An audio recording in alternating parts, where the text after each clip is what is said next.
আসসালামু আলাইকুম রহমতুল্লাহ বারকাতু। জীবনে তো অনেক ভিডিও শেয়ার করছেন, আজকে ভিডিওটি শেয়ার করে দিবেন। আমার নবী রসুল এই বদরের যুদ্ধ রমজান মাসে হয়েছেন। রমজান মাসে বদরের যুদ্ধতে আবু জাহেলের সৈন্যবাহিনী ছিল 950 জন এবং উপর সাইডে ছিল 1000 জন। আমার নবী রসুলের পক্ষে ছিলেন 313 জন। আল্লাহ তাআলা আমার নবীকে এত ধৈর্য দান দিয়েছেন। তারপর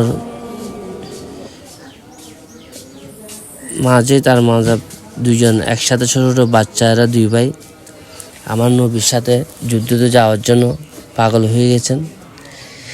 আমার নবী বলতেছে, তোমরা তো ছোট ছোট বাচ্চা, তোমরা কিভাবে যাবা যুদ্ধতে?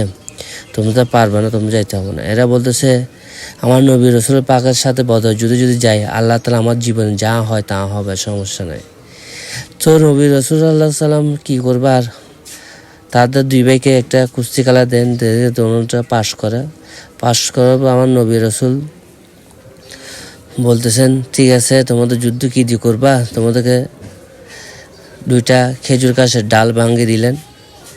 তো তারপর ছোট বাচ্চা দোনোটা, বড় ভাই ছোট ভাই কদে আবু জাহেল কে? নবীর আশেপাশে সবাই মানুষ বলতেছে, যারা ঘোড়াতে আসে বসে থাকছে, ওইটা হচ্ছে আবু জাহেল। তো তারপর তো ছোট বাচ্চা যখন সাঁতারে দূর মারল, দেখে আবু জাহেলকে সাঁতারে ডাইল দিয়ে 2টা মারে। আবু জাহেল সাথে হাতে পড়ে যান। তারপর আল্লাহ তাআলা তার আবু জাহেলের ছেলে ছিল, তখন আবু জাহেল ছেলেকে ডাক দেয়। আবু জাহেলের ছেলে সাথে হাসি মাজাতকে একটা কোপ দেয়, গর্দান বাড়ায়, হাত লটকে থাকে। মাজাত বলতে চাই, হে আল্লাহ, আমি তো আমার নবীর রসুল পাকের বদরের যুদ্ধে এসেছি, জানি না আমার কীরকম হবে, জান্নাত পাবো না জাহান্নাম পাবো।